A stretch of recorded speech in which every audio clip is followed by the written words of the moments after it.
So ఇప్పుడే breaking news అయితే రావడం జరిగింది. తెలంగాణలో ఒక్కసారిగా విద్యార్థులకు ఆరోగ్య పరిస్థితి క్షీణించిందనమాట.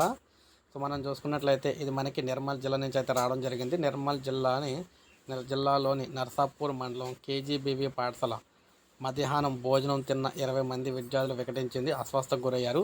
కేజీబీవీ పాఠశాలలో మధ్యాహ్నం భోజనం వికటించడంతో 20 మంది అస్వస్థకు గురయ్యారని, అందులో నుంచి 4 విద్యార్థులు సాయంత్రం వరకు కూడా కోలుకోకపోవడంతో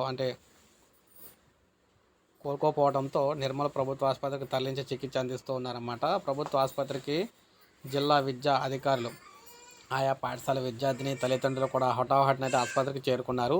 ఇది ఎలా ఉంటే అస్వస్థకు గురైన విద్యార్థులను వారి తల్లిదండ్రులు వారి నివాస గృహాల్లోకి వెళ్తున్నారన్నమాట. పలువురు విద్యార్థులు తల్లిదండ్రులు తెలిసిన వివరాల ప్రకారం ఇలా ఉన్నాయి.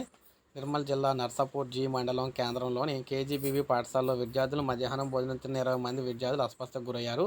పాఠశాలలో 6వ తరగతి చదువుతున్న విద్యార్థులు భోజనం తిన్న తర్వాత యథావిధిగా అయితే ఈ విధంగా క్లాసులకు అయితే హాజరయ్యారనమాట. సాయంత్రం వాంతులు విరేచనాలతో అస్వస్థకు గురి కావడంతో 15 మంది విద్యార్థులు నర్సాపూర్ జీ మండలం కేంద్రంలోని ప్రభుత్వ ఆసుపత్రికి తరలించి చికిత్స అందిస్తూ ఉన్నారన్నమాట. అయితే మొత్తంగా అందులో 5గురికి సంబంధించి పరిస్థితి అయితే విషమంగా ఉందని చెప్పేసి చెప్తున్నారు. సో ఇది మనకు ఇప్పుడు వచ్చిన లేటెస్ట్ అప్డేట్. ఒక లైక్ చేయండి, సబ్స్క్రైబ్ చేసుకోకపోతే మన ఛానల్ సబ్స్క్రైబ్ చేసుకొని